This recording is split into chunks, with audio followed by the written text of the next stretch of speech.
Join me in welcoming Heather Jerrehian and Mona Sabet, the authors of Sail to Scale, a brand new number one, soon to be number one international best-selling book. It's been out for a little bit, but we just hit number one, and today we're just going to talk and celebrate about the book and get to know you guys. Thanks so much, ladies, for joining me here today. Thanks for the invite, Steve. Yeah, thank you. We're excited to be here. Yeah, so excited to learn more about you. So, if each of you could just go, it doesn't matter which order, and just tell me a little bit about you, your background, and everything that everything you've done in your whole entire life up until this moment, in 5 minutes or less. I'll take 1 minute and then Heather can use the other four. Seriously though, yeah, sure, I'll start. My focus for the last many years, I've been here in Silicon Valley for over 20 years now, and my focus really has been on working with tech companies and helping them scale from their launch phase through to a potential exit, whether that's through an IPO or more likely an M&A. I've worked with software companies, SaaS companies. I'm in the manufacturing space now. I've done hardware. Everything I do is B2B. If you ask me a question about B2C, I probably won't be able to give you an intelligent answer, but that's why I bring Heather into the mix every now and then. Yeah, Heather, that's great. So, yeah, Heather Jerrehian, I was born and raised actually in the Silicon Valley. So, I have been in and around tech you're the one. for many decades. Yes. And my career has been largely focused actually as a serial entrepreneur. So, starting, building, scaling companies, as well as a CEO, COO coming into organizations, really to guide them through pivots and turnarounds and get them to that next level of scale. And actually, most recently, and talk about it in the book, I was the CEO of Hitch, which was a platform focused on skills intelligence and really helping organizations to grow and develop employees. And so, in less than a year, we were exited to ServiceNow, where I actually have joined the company, and am now leading a data science team and bringing intelligence across our talent portfolio. So, similar to Mona, I often refer to myself as a hexagon because I have been in so many different industries, roles, and as Mona said, B2B and B2C. It's all about how do you build and scale business successfully. So there's three elements, and correct me if I'm wrong on this, but there's three elements. There's the launching, and Mhm. then the growing and building, and then the exit strategy for um, what is the best way to be able to really get from launch to exit? Is there some kind of secret formula that we should know? There's definitely not a secret formula, but there's definitely a lot of mistakes that we have seen be made over and over again with the different companies that we've either worked at or led even or advised. I've certainly made no shortage of these mistakes myself over the years. That there's a lot of mistakes that you need to make. I was reading a LinkedIn post the other day where it's like, well, you have to make mistakes in order to learn, and that's absolutely true. But Mhm. perhaps you can make the mistakes with a little less impact on your business and therefore, be able to move faster and keep growing as opposed to perhaps possibly crashing your business into like a big wave. We talk about our book is broken up into waves because waves can be an exhilarating ride if you're surfing them correctly, or they could crash your ship.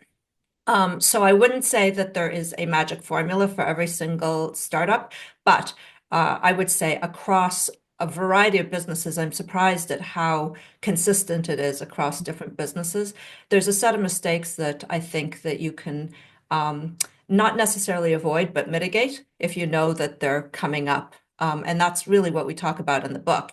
And we talk about them in terms of mistakes that you most often see in the launch phase. And if you get through that, mistakes that you often see as you're moving from launch to scale, and then mistakes as you're trying to think about exiting, and if you're starting to think about that too late. And then in between all of this, and this is where Heather is the master, so I'll leave it to you, Heather, to talk about it, but there's also like a pivot phase, which normally happens during launch, but can happen at any time, where when you're trying to pivot a company, it's a completely different set of tactics from trying to launch one.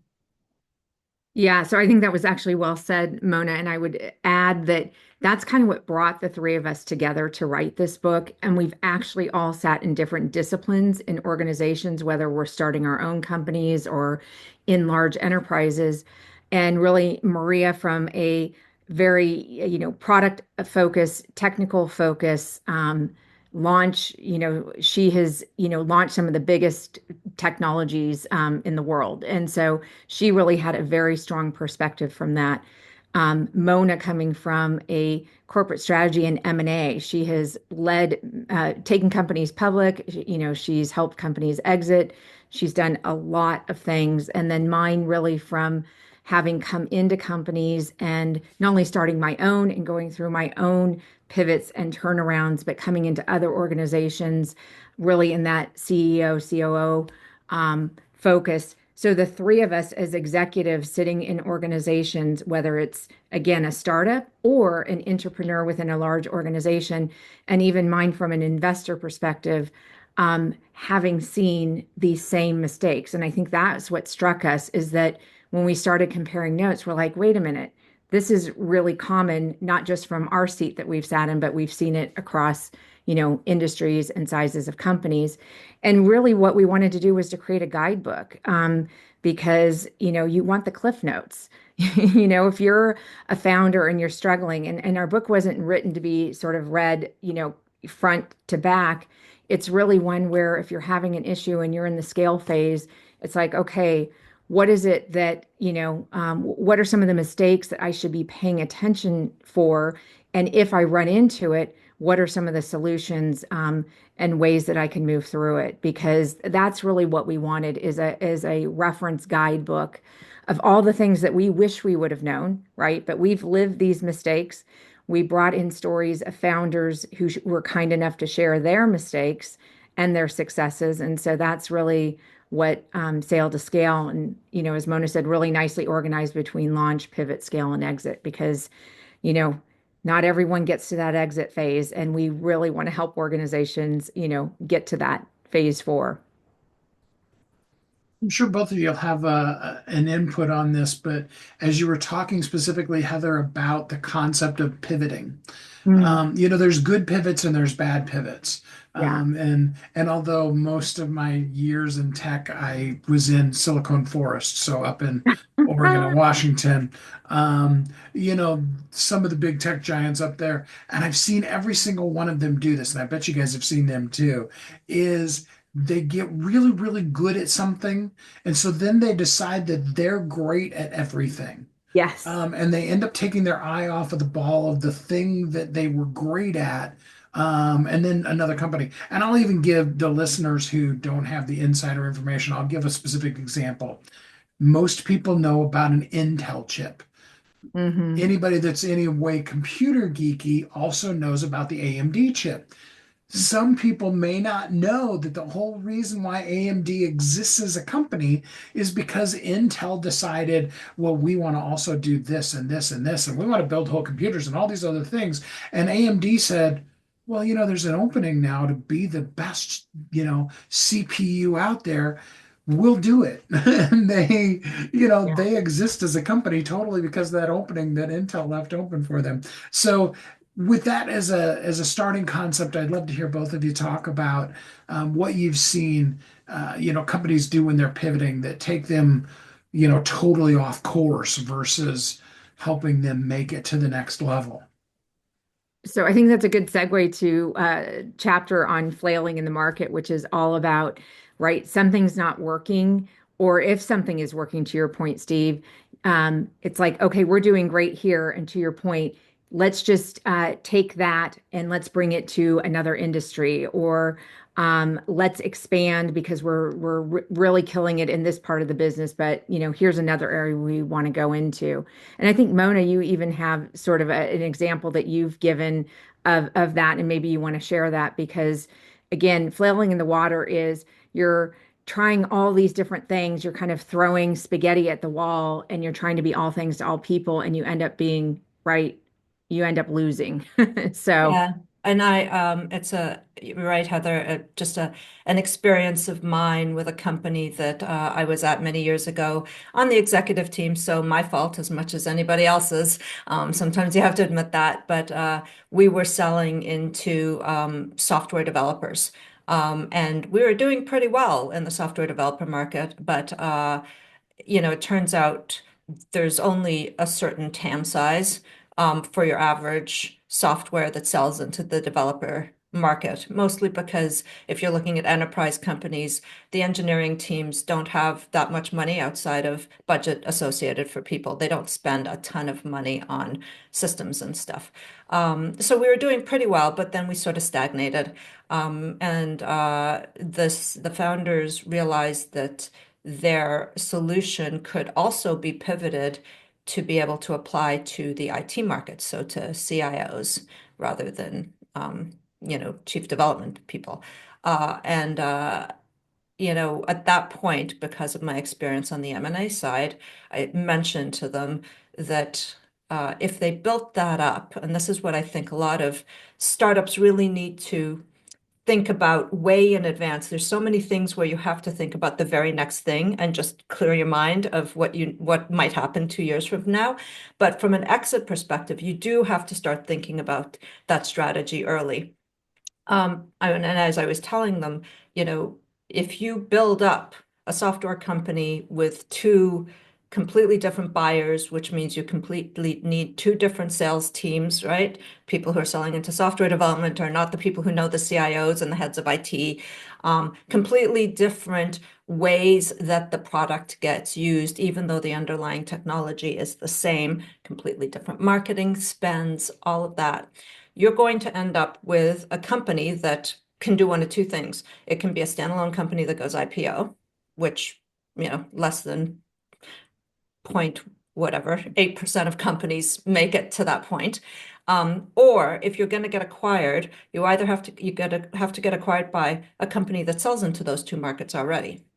If they only sell into one of them, they're going to discount the entire value of that other half of the business. People don't often think about that, right? And so, first of all, the pivot they made was not, and I think that this is very true with a lot of companies, we don't spend a lot of time thinking about how to pivot anything else other than the tech. Mhm. But you don't think about the marketing spend. You don't think about a separate sales team. You try and get your same sales team to sell this new product into a new set of buyers. And that happens a lot. It's not just with one company. I mean, it's just a regular thing. Again, if you can avoid that mistake early on, you'll save yourself a year of pain. So that was, a mistake, but they put a lot of money and effort into it. And eventually they were doing, not bad in that second market. They did eventually have to exit. Their VCs, were long in the tooth. And they sold into a software developer that didn't get the value out of all the revenue that they were generating from the other opportunity. Wow.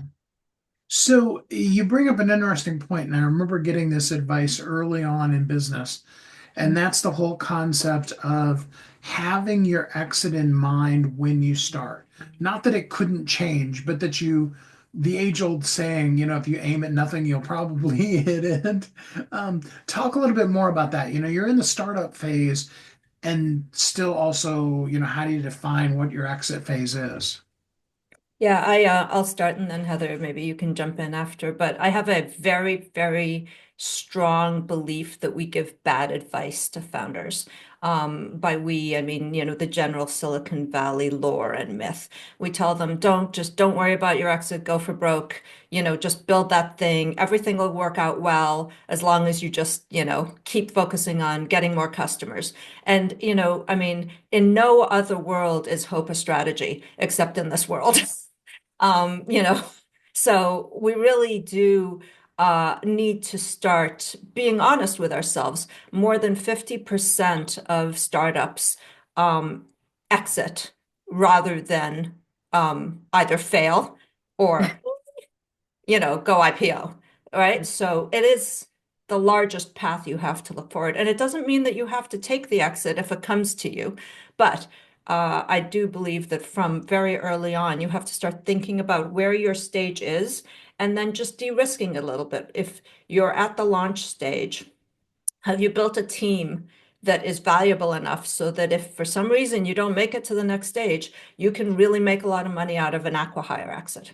If Hmm. you're at the scale phase, have you really thought about how the business that you're developing is a value add to at least three large acquirers out in the marketplace, as opposed to being a brand new thing that nobody else wants to include in their strategy?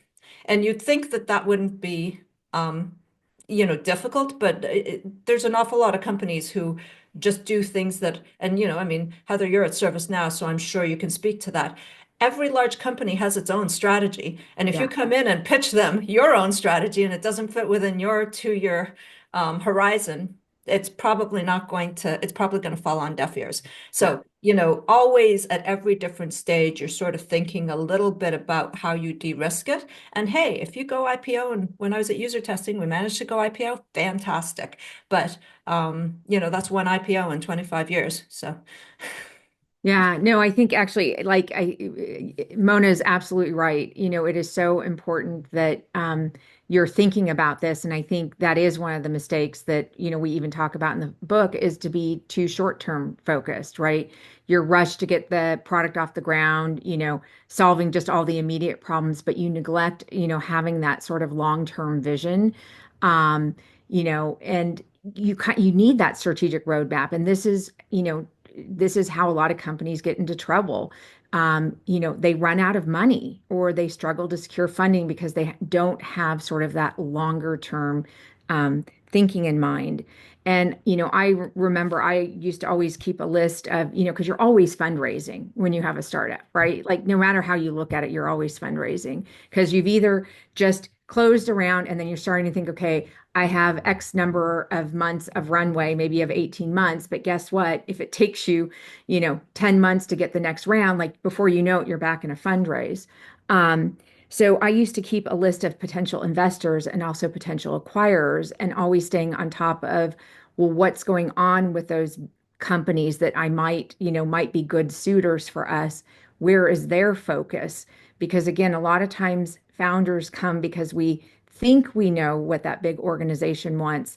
And I can give an example with ServiceNow. We were not acquired for sales. We were acquired for technology. So sometimes you go in and you're pitching your potential suitor on something that's not actually in their interest. They don't care about that. They care about something else. And it's your job to figure out what that thing is that they need that they don't have.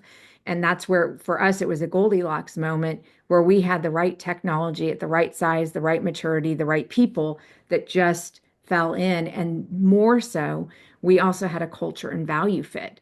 When we talked to them, it was like we were saying the same things to each other. We saw the market the same. We thought about employees the same way and managers and leaders. And actually, when I got into the company, it was really interesting because you would see our deck as Hitch and came in and saw ServiceNow's deck. I mean, they were eerily similar. And so these are the things that it's really important for a founder to be thinking about. But again, it doesn't seem logical when you're so busy trying to get a company off the ground or you're scaling, you're trying to get to that next stage. And this is why being an entrepreneur is so difficult because you've got all these plates spinning, right?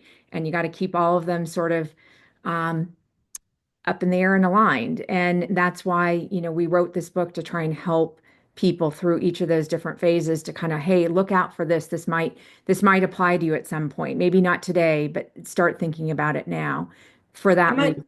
I might just jump in and also say, I mean, I think that the tech media doesn't do us any favors. It sounds like we're just going poo-poo all over the place. But, whenever they talk about that company that managed to sell in 12 months for, 400 or $500 million, it's one of two things. It's either the fastest sale ever, a decade in the making, right? They don't tell you about everything that happened before that. There are corner cases. I mean, it's not like that there aren't corner cases. It's just that you don't want to build your strategy based on a corner case. That's all. I'm so glad that it's you two that are in the investment and acquisition state space now. Unfortunately, my experience with that was about 2 years pre 2000 and a couple of years after 2000. And it was a real wild, wild west. Um, I remember before 2000, people were throwing money at any .com company. It was like throwing spaghetti up against the wall, Sort of like anything what's that going on now stuck. with AI, isn't it? Right. Yeah. Yeah. Um, what is a sound strategy that isn't overly aggressive like that, but also isn't pessimistic and thinking the whole world's going to end when it comes to looking for the right investors? Do you want to take that, Heather, or shall I? I'll let you take that one. I think I know you have a point of view and perspective on this. Well, I mean, I think that there's investors and then there's like strategic acquirers, two different strategies. Although oftentimes what I mean happens almost always, honestly, is that um, when investors are ready to invest in you, that's almost always the time that an acquirer is interested in buying you. And that also, Heather, I think that happened with Hitch at the Yeah, same time. did. I talk about the life cycle of a startup, and it's in the book also with this sort of squiggly curve. Everybody thinks that the more effort they put into their startup, the more the valuation will rise, and it'll look like something that goes up and to the right. When in fact, it's very much a cycle that goes up and down, just like the boom and bust market cycle. And so, what people have, I think founders would do better understanding is that when you're riding the high in your company, it's probably because you figured out, and this is, you figured out all those things in the launch wave, and then finally everything kicked in and it's working now. And that is when people start getting interested in you Mhm. because you figured out that stage. So you will get interested investors and you will get your usually a pick of investors, but at the same time, you might get an acquirer knocking on your door. Um, and then you have to make a difficult decision because it's so easy to believe that everything's just going to go up and to the right, but it's probably going to go down before it goes up again. And if you don't live through the next trough, if you can't survive through the next trough and get up to becoming excellent at scaling, then that's when they usually come to me and say, well, I'm ready to sell now. I'm like, well, no kidding. I mean, you're at the bottom and nothing's working and nobody wants you. So everybody wants you when everything's going well. And I think that when everything's going well is if you're planning for it before everything goes well, what you really want and who you really want to, come at you and what is important to you, then when it's going well, you can have that piece of paper in front of you instead of being carried away with the moment. So when you think about how to think about an investment, I don't really think about it in terms of who the right investor is for your company or who the right strategic acquirer is. I think that founders really need to start by figuring out what it is they want. So Mhm. some founders are technical founders and they care more than anything else that they want their product to be ubiquitously used throughout, like as many people as possible. That makes them happy. That's what they want to die knowing. And that might mean that you want to get acquired by a really large company who is going to take your company and ubiquitously use it. You don't want to get acquired by a company that's going to kill it. And so that will help make your decision, right? Other people want to prove that they can build $1 billion unicorn and nothing else is important except for that. Well, then go for broke, go for IPO. It's fine. Don't worry about that Mhm. strategic early acquisition. As long as you know that this is what you're going for and you're not going to be upset. So many founders that I've met have said, I could have Yeah, sold. I could have had $50 million in my bank, but I said no, and now I regret it. Now, if you don't regret it because you knew from the start that that's what you right. wanted, that's a different story. It's kind of like when you make an investment, you know, there's an investment can either work or it couldn't. And I always kind of ask myself, would I be okay if this money, if it's like throwing it away in the trash can? And if I'm okay with that, then I'm okay with the investment because I'm pretty clear that if it doesn't work out, I'm okay with it. And I think what Mona said is absolutely, it's, I lived it. she was absolutely right. When I at Hitch, I was closing a round of funding when ServiceNow came forward, and we met them, and again, really great conversations. Seemed like some good synergy. And I said, "Hey, would you like to join our round?" And they said, "No, we want to acquire you." And it's like I'm literally just closing this massive round of funding, and you don't want anything to get in the middle of that. But like I said, there was sort of this interesting synergy, and I said, well, if you guys can move quickly, I'm willing to have a conversation, but I am not walking away from this round of funding. And so literally finished due diligence on a Friday for the round, started with ServiceNow on Saturday, and it went very quickly, and we realized that that was the right path. We signed the LOI, which is all the terms of the deal, and then you go into this massive, deep due diligence, the hardest thing I've ever been through, as I'm keeping the round of funding warm because there's no guarantee that an acquisition is going to go all the way through. And what happened is war broke out in the Ukraine after we had signed the LOI, financial markets collapsed, right? And we're still in due diligence. And we were so core to their business. And ServiceNow had lost 30 billion in market cap, but we still got it closed because we were a strategic piece of what they needed for a new product they were building. Now, um, I could have said no to them, right? Thinking, I'm going to go with this round of funding I have. And that was definitely, I thought long and hard about that. I had the investors, existing investors saying, Heather, what is it you want to do? Thought long and hard and felt ServiceNow was the right way to go. But many founders, like Mona said, will say no because they have a bigger vision. They want to grow to something bigger. And had I done that, I would have been one of the startup companies trying to make it through that next down market, but instead was at ServiceNow helping to build a new product and getting that launched. And, that sometimes that's luck, but it's also sometimes being very clear on what is important to you. And for us, what was important was being able to have our product scale and be able to touch more people. And we just weren't going to be able to do it as fast and as quick as we wanted to. And ServiceNow was our path to bringing our technology to a very, very large audience of people. So that is a real story, and that's one where you could have gone either way. Um, I love that. Well, one last question for each of you to answer. Totally unfair question. I'm admitting it up front. All right. But I won't ask you which of your kids is your favorite. But what is your favorite part of the book today? What's the part of the book you'd like to tell us about? That is a totally unfair question. Okay, I'll start. And I think it probably will end up being the parts that, we spend most of our lives in. But the favorite part, I think, I learned a lot. I have to say that I learned a lot from working with Heather and with Maria.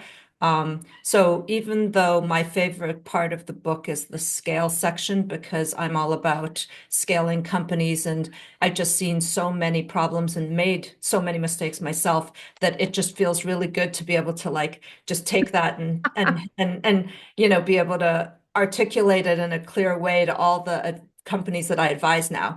Even though that's true, I actually have to say the launch part is my favorite part because I learned so much from Maria, who was really responsible for writing the launch section of our book. She's launched a number of products, many of which your listeners probably use every day.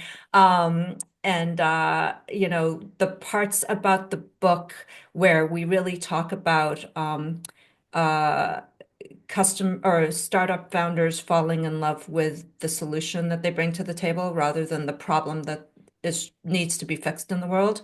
I have used and taken again for the last very many months since the book launched and talked about it with companies that I advise. Yeah, so th this is absolutely an unfair question, and Mona's right. Like I learned so much from her and from Maria as we went through writing the book. I will say from my viewpoint of pivots, which is really where I was focused, finding the crack in the market, and what's interesting about that was it's it's really finding that place where you can succeed. And the reason I'm bringing this up is I spent a lot of time talking to Mona and Maria about what is it and how do you find that crack in the market. It was so second nature to me, but it's teaching people how to do those things that are so innate to you. But how do you write about it and teach someone else to do it? And so I appreciated how much my co-authors helped bring those things out. And then I was going to say the parts of the book where I feel like I really learned a lot and kind of synthesized things that like I knew, but in a really nice format was really in that scale section because, I'm all about pivots, but then it's that next part of like, how do you scale it? And I think that it's really nicely organized because it's not easy to scale. And sometimes you hit a plateau, right? And maybe you need to change directions or something needs to change, but then to get to that next level, like there are really great strategies in there about that. And I'm kind of going to cheat because we also talk in the beginning of the book about, there are things that you can learn to do. We talk about the entrepreneurial DNA. We talk about being thinking, future thinking, business acumen. And a lot of people don't realize like those are things that you can learn, right? Like being a futurist is not exclusive for some, small group of people.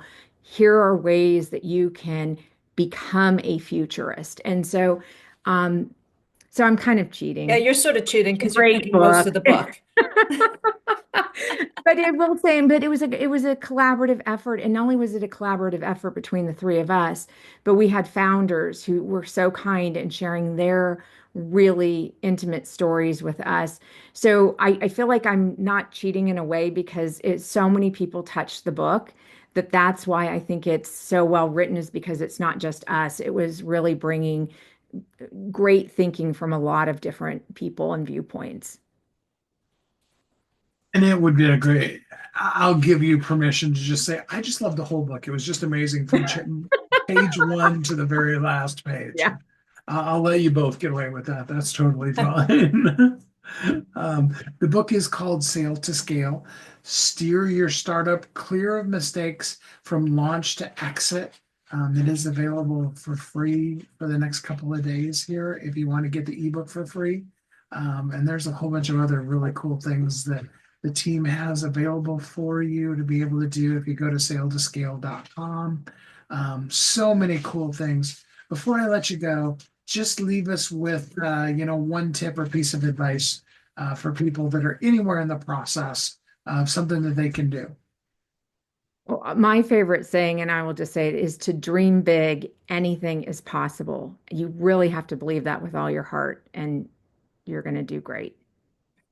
And my favorite thing I like to say is if you do get past your launch wave to your scale wave and you happen to be the founder CEO, I think the best way to keep your job is to fire yourself as the founder and then reapply in your mind, not in the real world, as the CEO, because it is a different mentality when you're scaling a company than from when you're founding it. And this idea of just stepping back and saying, okay, before my investors fire me, I'm going to fire myself and then I'm going to reapply and act as if I'm the professional CEO that they brought in. I think that that'll take people far. Amazing. Thank you, ladies. Thank you so much for the book. Thank you for all that you're doing in the world. And thanks for spending some time with us here on the show today. It was fabulous being with you, Steve. Yeah, thank you, Steve. This was great.